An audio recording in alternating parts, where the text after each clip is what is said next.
अस्सलामुअलैकुम viewers. I hope आप सब लोग खैर आफियत से होंगे।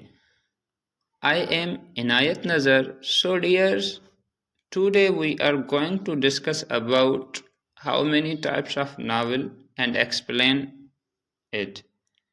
So without taking much time, let us get started. हमारे पास जो इम्पोर्टेंट टाइप्स ऑफ नॉवेल्स हैं उसमें सब फर्स्ट आता है realistic novel, historical novel, gothic novel, psychological novel, autobiographical novel, bildungsroman novel, picaresque novel, epistolary novel, sentimental novel. ये थी हमारे पास जो मेजर टाइप्स ऑफ नॉवेल हैं। चलिए इनको एक्सप्लेन करते हैं one by one with example. हमारे पास जो फर्स्ट टाइप्स आती है वो है रियलिस्टिक नॉवेल। तो आप इस टाइप से ही गेस कर सकते हो रियलिस्टिक मीन्स के इस नॉवेल में, ये नॉवेल्स की एक ऐसी टाइप है जिसमें real life with facts and figures के साथ इवेंट्स को बयान किया जाता हो, ह्यूमन नेचर को बयान किया जाता हो इन द रियलिटी। मतलब कि रियल लाइफ के जो फैक्ट होते हैं, इवेंट्स होते हैं, इंसिडेंट होते हैं, फिगर्स होते हैं, उनको इस नॉवेल में बयान किया जाता है। विक्टोरियन एरा का सबसे इम्पोर्टेंट जो काम था वो रियलिस्टिक्स नॉवेल्स आथर लिखते थे उस टाइम। इट मीन्स उस वक्त क्या हुआ था, क्लास स्ट्रक्चर टोटली चेंज हो चुका था। क्लास स्ट्रक्चर किस तरह चेंज हो चुका था, मतलब मिडिल क्लास और लो क्लास स्ट्रगल कर रही थी किसके लिए कि हम भी एक एलीट्स क्लास बन जाएं। उनकी स्ट्रगल को मोस्टली रियलिस्टिक नॉवेल में बयान किया जाता है। बेसिकली ये हमारे पास ये जो नॉवेल है ये कॉमन मैन के बारे में है। एक कॉमन मैन इट मीन्स कि लोअर क्लास का बंदा या मिडिल क्लास का बंदा कैसे स्ट्रगल कर रहा है अपनी लाइफ में, कैसे अचीव कर रहा है, कैसे अर्न कर रहा है और खा पी रहा है। मतलब कॉमन मैन की स्ट्रगल को यहाँ पर शो किया जाता है। चलिए करेक्टरिस्टिक्स देखते हैं कि इसकी करेक्टरिस्टिक्स क्या थी। स्पेसिफिक जो एक्शन है उसके बारे में अटेंशन लेना, मतलब एक पर्टिकुलर एक्शन किया जा रहा है कि उसने ये स्ट्रगल की, इसके बाद ये हासिल किया। इट मीन्स कि this is importance for the author's और रीडर। ये रीडर और ऑथर के लिए ज़रूरी है कि अटेंशन दें उस चीज़ पर कि उसने ये काम किया और उसने कुछ हासिल किया, तो स्पेसिफिक एक्शन हो गया उसका। तो यहाँ पर स्पेसिफिक एक्शंस के स्पेसिफिक एक्शन पर फोकस दी जाती थी।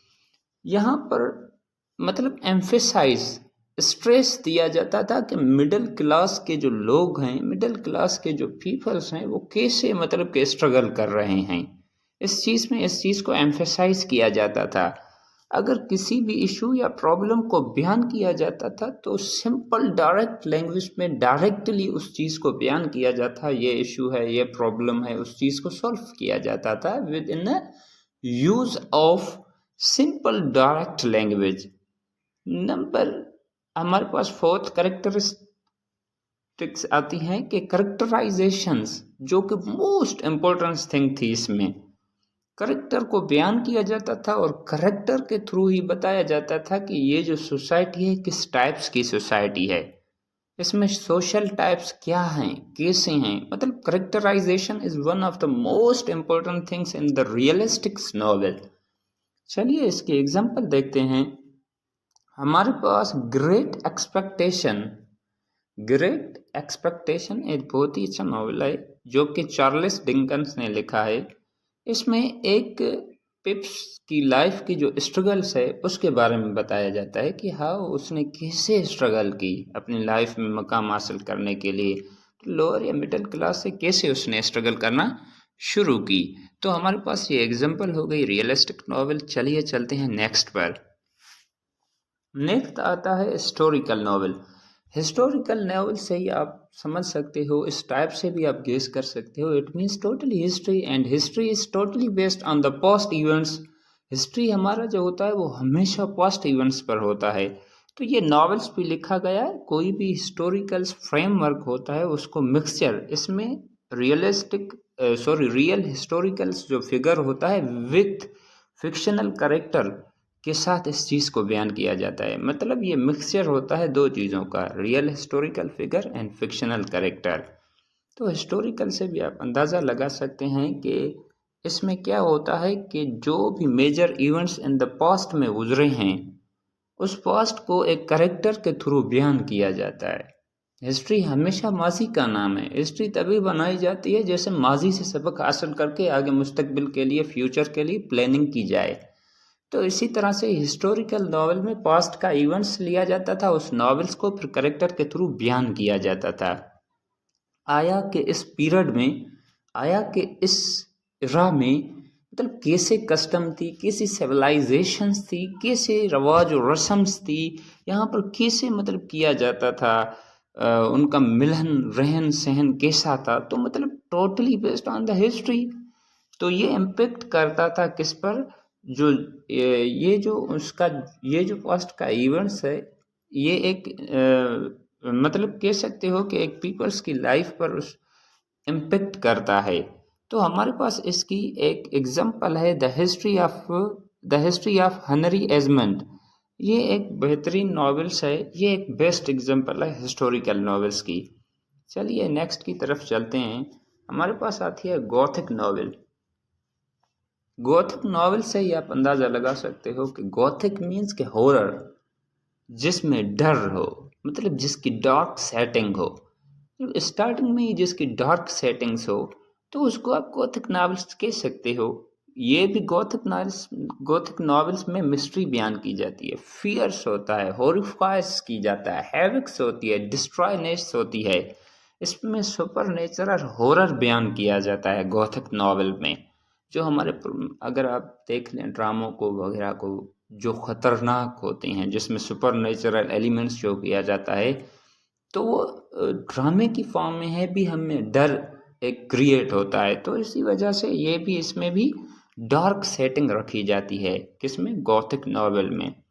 तो करेक्टरिस्टिक्स की तरफ चलते हैं कि गॉथिक नॉवेल्स की करेक्टरिस्टिक्स क्या है। तो हमारे पास फर्स्ट आता है कि इसमें जो सेटिंग होती है ना, वो कॉसल या मेंशन में की जाती है, मतलब किसी भी बड़े महल की एक सेटिंग दी जाती है। इसमें डार्क, इट मीन्स के अंधेरे की सेटिंग दी जाती है। इसमें जो एटमॉस्फियर होता है टोटली मिस्ट्री होता है और सस्पेंस क्रिएट करता है। एक रीडर के अंदर एक फीलिंग पैदा करता है, उसको एक डर मतलब थ्रेट मिलता है, उसको सस्पेंस क्रिएट हो जाता है, एटमॉस्फियर ऐसा होता है। सुपर नेचुरल और ड्रामेटिक्स इसमें इवेंट्स होते हैं एक सुपर नेचुरल तरीके पर, और हमारे पास जो ड्रामेटिक्स इवेंट्स हैं वो इस चीज़ में पैदा होते हैं, गॉथिक्स नॉवेल्स में होते हैं। और ये जो होता है, ये एक करेक्टर्स जो होता है इमोशंस फील करता है। अगर रीडर इसको रीड कर रहा है, वो खुद ही इमोशंस होता है, उसको फियर क्रिएट्स हो जाता है, वो डरता है, हॉरिफाई होता है, मिस्ट्री पैदा हो जाती है, इमोशनल हो जाता है कि ये मतलब कैसे हुआ, हाउ इज इट पॉसिबल। और इस नॉवेल में फीमेल का जो करेक्टर होता है उसको हमेशा ऑप्रेस किया जाता है, जो कि अनफॉर्चुनेटली अब भी वर्ल्ड लेवल पर इस चीज़ को, फीमेल को ऑप्रेस किया जाता है, मतलब उस सबसे नीचा तबका औरत को दिया जाता है। तो हमारे पास एक एग्जाम्पल है, बेस्ट एग्जाम्पल है फ्रैंकस्टाइन, जो बीबी शेले की बीवी मेरी शेले ने लिखी थी। फ्रैंकस्टाइन में आप देख सकते हो, एक साइंटिस्ट ने क्या किया था, एक आर्टिफिशियल मैन बनाया था ताकि वो मेरी हेल्प करे। उसके बाद क्या होता है, वो भी कहता है जिस तरह एडम के साथ ईव बनी थी, इसी तरह मेरे लिए भी कुछ बना दें। तो इवन वो बहुत ज़्यादा नुकसान करता है। तो ये भी एक डर की बहुत ही इंटरेस्टिंग स्टोरी है, हमने पढ़ी थी ये नॉवेल, बहुत ज़्यादा ज़बरदस्त नॉवेल है। चलिए नेक्स्ट पर चलते हैं। साइकोलॉजिकल नॉवेल, इट मीन्स के टोटली बेस्ड ऑन साइको। जैसे ही सिगमंड फ्रेड ने साइकोलॉजी पर काम किया तो इसकी फेम बढ़ती गई, तो ऑथर और राइटर इंटरेस्ट लेना शुरू हो गए। तो साइकोलॉजिकल जो नॉवेल है ये एक्सप्लोर करता है कि spiritual, emotional and mental lifes of character की जो मेंटल लाइफ्स हो गई, उसकी इमोशंस हो गई, उसकी स्पिरिचुअल हो गई, उस चीज़ को नोट किया जाता है साइकोलॉजिकल में। इसकी जो प्राइमरी फोकस होती है राइटिंग स्टाइल्स पर नहीं होती है, ये बिहेवियर ऑफ ह्यूमंस होती है and perspective of the character and point of view of the characters पर होती है कि करेक्टर कैसा सोचता है, उसका बिहेवियर कैसा है, तो इस चीज़ पर फोकस दी जाती है।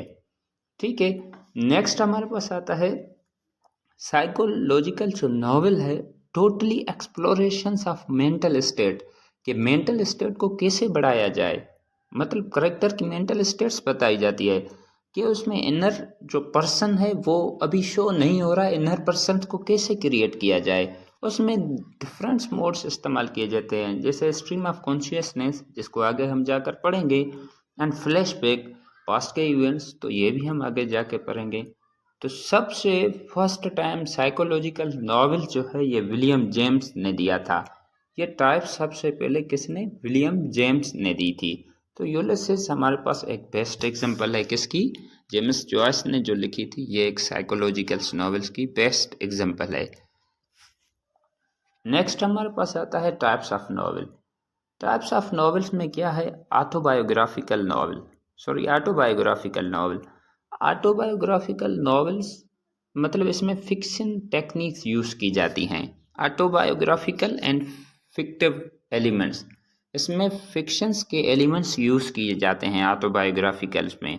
एक नैरेटिव टेक्निक्स यूज़ किया जाता है और ये एक फर्स्ट पर्सन में रखी जाती है, जहाँ पर राइटर जो होता है, लिखने वाला जो होता है, ऑथर जो होता है, वो खुद को आइडेंटिफाई करता है कि मैं ही खुद एक करेक्टर हूँ।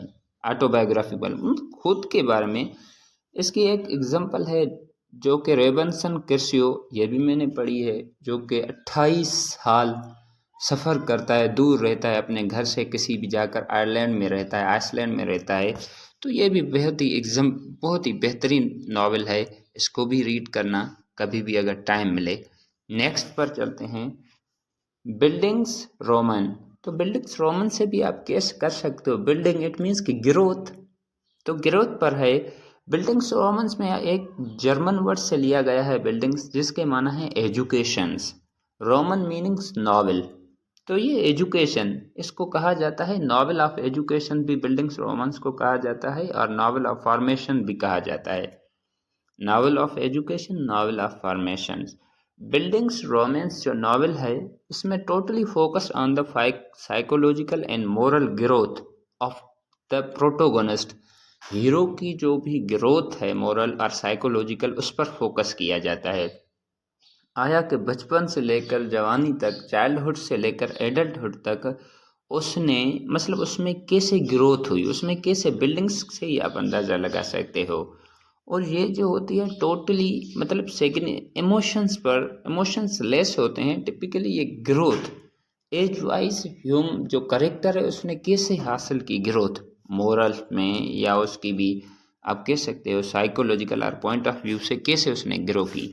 जिस तरह हमारे पास जेन एयर, ये भी हमने नॉवेल्स पढ़ी है कुछ हद तक, इसकी स्ट्रगल्स को, ये कैसे एक लड़की स्ट्रगल करती है, तो ये हमारे पास बेस्ट एग्जांपल है बिल्डिंग्स रोमैन की। नेक्स्ट पर चलते हैं। नेक्स्ट आता है पिकारोस्को नॉवेल। पिकारोस्को नॉवेल्स में आता है कि ये जो फॉर्म है स्पेनिश फॉर्म से ली गई है, पेकारो। पेकारो के माना है रोग एंड रस्कल, रोग एंड रस्कल।